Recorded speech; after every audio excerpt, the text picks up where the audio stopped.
Di negara yang katanya merdeka sejak 80 tahun lalu, masih ada jutaan anak yang gagal sekolah bukan karena bodoh, tapi karena miskin. Di negeri yang katanya ingin menjadi negara maju, biaya pendidikan justru jadi mimpi buruk yang tak berkesudahan. Tapi kini muncul sebuah janji baru, sekolah rakyat.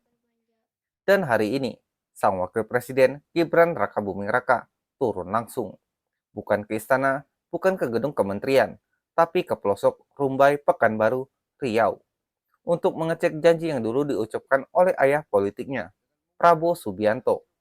Tapi pertanyaannya, apakah sekolah rakyat ini benar-benar solusi atau hanya dekorasi politik?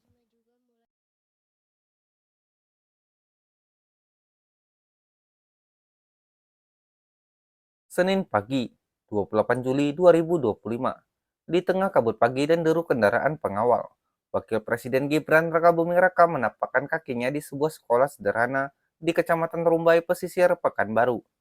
Sekolah Rakyat Sentra Kreasi Atensi Abiseka, sebuah fasilitas yang menjadi ujung tombak dari program pendidikan gratis pemerintah pusat. Gibran tidak datang sendiri. Di belakangnya ada Gubernur Riau Abdul Wahid, Wali Kota Pekanbaru Agung Nugroho, hingga pejabat militer dan kepolisian. Mereka bersama-sama meninjau asrama siswa, ruang makan, dapur umum, dan tentunya ruang belajar. Ini yang paling penting, fasilitas seperti tempat tidur, tempat makan, ruang belajar harus tersedia dengan baik, ujar Gibran saat diwawancarai media. Sekilas terlihat seperti kunjungan biasa, tapi jika diperhatikan lebih dalam, kunjungan ini adalah bentuk kontrol atas janji negara. Di Pekanbaru sendiri sudah ada 100 murid tingkat SMP yang kini menempuh pendidikan tanpa pungutan biaya. Sebuah mimpi yang mungkin terdengar sederhana, tapi terasa mewah bagi banyak anak dari keluarga tak mampu.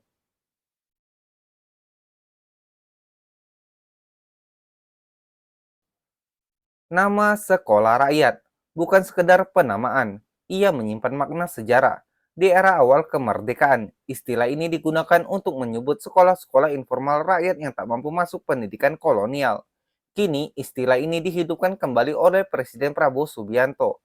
Pada 23 Juni 2025, Presiden menggelar rapat terbatas di Hambalang. Fokus utamanya, percepatan pembangunan sekolah rakyat dan sekolah Garuda, dua program besar untuk menjawab ketimpangan pendidikan yang makin melebar. Presiden ingin memastikan setiap aspek, lokasi, kurikulum, sarana prasarana, hingga mekanisme penerimaan siswa benar-benar matang dan segera bisa dijalankan, kata Sekretaris Kabinet Teddy Indra Wijaya.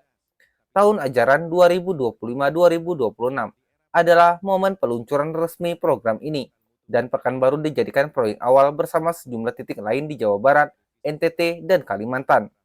Namun publik tetap bertanya, apakah ini murni terobosan pendidikan atau bagian dari investasi politik pasca Pilpres? Gibran menampik sinisme itu. Ia menegaskan evaluasi terus dilakukan, bahkan masukan dari orang tua murid langsung ditampung dan akan dijadikan dasar pembenahan. Kami tampung semua masukan. Sekolah rakyat ini akan terus kami evaluasi, kami perbaiki, ucapnya dengan serius. Oke, Mas, setelah beberapa kali meninjau sekolah rakyat, apa akan ada perbaikan yang akan dilakukan pemerintah? Jadi evaluasi. Jadi Ini evaluasi. sekolah rakyat kedua ya yang kami kunjungi.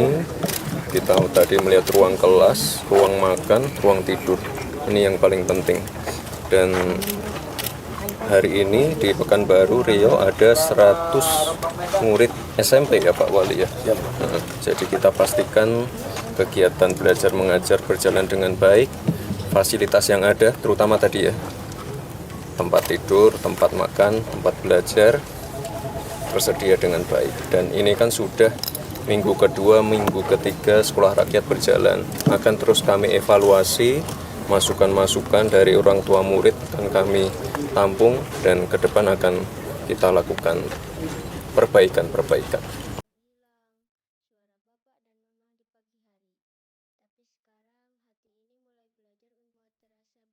Untuk memahami nilai sekolah rakyat, kita harus mundur sejenak menengok realitas yang dialami banyak keluarga miskin di Indonesia.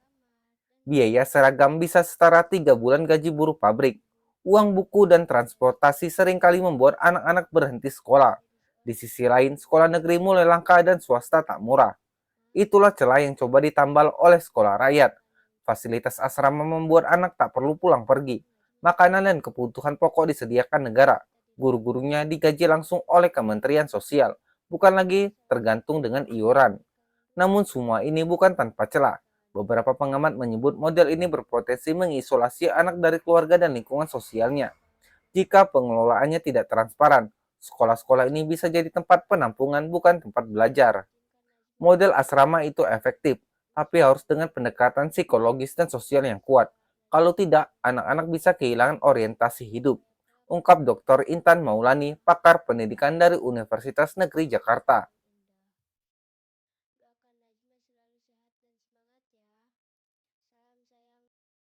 Kini, sekolah rakyat berdiri di atas pijakan yang masih muda, tapi fondasinya kokoh jika benar-benar digarap secara serius. Prabowo ingin ini jadi warisan besar pemerintahannya, tapi agar itu terjadi, perlu pengawasan publik bukan sekedar pujian media. Kita tahu program pendidikan di masa lalu seperti BOS, KIP, atau dana alokasi khusus sering bocor di tengah jalan. Maka, apakah sekolah rakyat akan bernasib sama? Atau justru jadi awal mula pendidikan yang benar-benar berpihak pada rakyat? Saat ini, Kemensos dan Kemendikbud tengah menyusun kurikulum yang berbasis keterampilan hidup, kewirausahaan, dan kecakapan digital. Tujuannya, lulusan sekolah rakyat tidak hanya cerdas, tapi juga siap menghadapi dunia kerja. Namun untuk semua ini bisa berhasil, butuh waktu, niat baik, dan keberanian untuk mengakui kesalahan dan memperbaiki. Sekolah rakyat bukan hanya soal anak-anak miskin bisa sekolah, tapi tentang bagaimana negara hadir di ruang yang selama ini ditinggalkan. Tentang bagaimana mimpi belajar bisa menjadi hak, bukan hanya milik orang berduit. Tentang bagaimana kita sebagai bangsa bisa memperlakukan anak-anak tak mampu bukan sebagai beban, tapi sebagai masa depan. Apa pendapatmu tentang program sekolah rakyat ini? Apakah ini benar-benar jawaban atas persoalan pendidikan di Indonesia atau hanya proyek sementara yang berakhir saat kamera mati? Tulis komentar kamu di bawah. Like jika kamu mendukung pendidikan gratis untuk semua. Share agar lebih banyak orang tahu tentang program ini. Dan jangan lupa subscribe untuk terus mengawal kebijakan pemerintah bersama kami. Karena pendidikan bukan sekedar bangku sekolah, tapi tentang nasib masa depan bangsa.